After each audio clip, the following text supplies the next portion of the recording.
কোন মনে থাক আচ্ছা এই জন্য প্রিয়া না এই তো তারপরে বল উনি আমাদের সাথে প্রথম কারে মারছো প্রথম কারে মারছো ওই মেয়েটাকে মারছি স্যার। হ্যাঁ পরে পরে ওই চাচিরে মারছি, বাদে পরে চাচি বাদে চাচারে মারছি।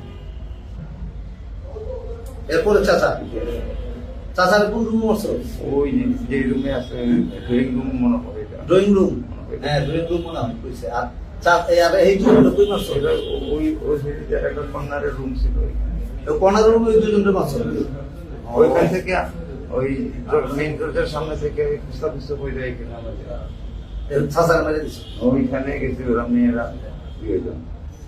কুস্তা কুস্তি কই করছো ওই ওই যে মেইন রোডটা আছে না, হ্যাঁ মেইন দরজা ও মেইন রোডটা থেকে বারান্দাতে উঠার পরে দরজা যেটা এটা নাকি যে ওই যে দুইটা ঢুকে? সিঁড়ি বাই দিয়ে যে দরজাটা উঠে। হ্যাঁ আচ্ছা পরে পরে তো স্যার ওই কুস্তা কুস্তা মারে বলেছো মাইরে এরপরে তুই বাইরে এসেছিস কোন দিকে? বাইরে এসেছিস কোন ওই যে দিকে? আপনি বললেন ওই দিকে পারি কোন দিক দিয়ে আমি জানলার দিকে আরে তুমি বলো তুমি বলো বলো তুমি বলো বললে তো সমস্যা নাই। কোন দিক দিয়ে ওই বারিন্দার বেলকুনির বারান্দা বেলকনি হ্যাঁ বেলকনি বাইরে এরপরে আমি চলে গেছি কই গেছিলি তুই ওই দিকে টিভি গেট হইয়া ঠিক আছে ঠিক আছে তিরাশি নম্বর বাসা টিভি টিভি গেট হয়ে কোন দিকে গেছিলে পরে ইয়ার কোন কোথায় ছিল ওই এলাকাতে ছিলাম স্যার।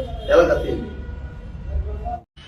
তারপরে মহিলারে না আইসি স্যারের মহিলার আর পুরো বয়স্করে মারার ধরনের ছিল বয়স্ক লোকের এটাকে বাধা দিয়েছিল তোমারে মাইক জোর করছিল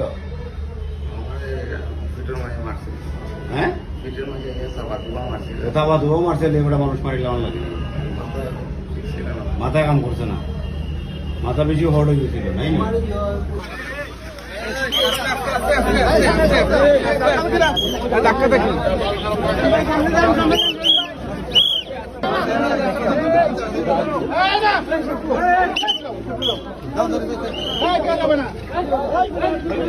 ভাই হেলমেট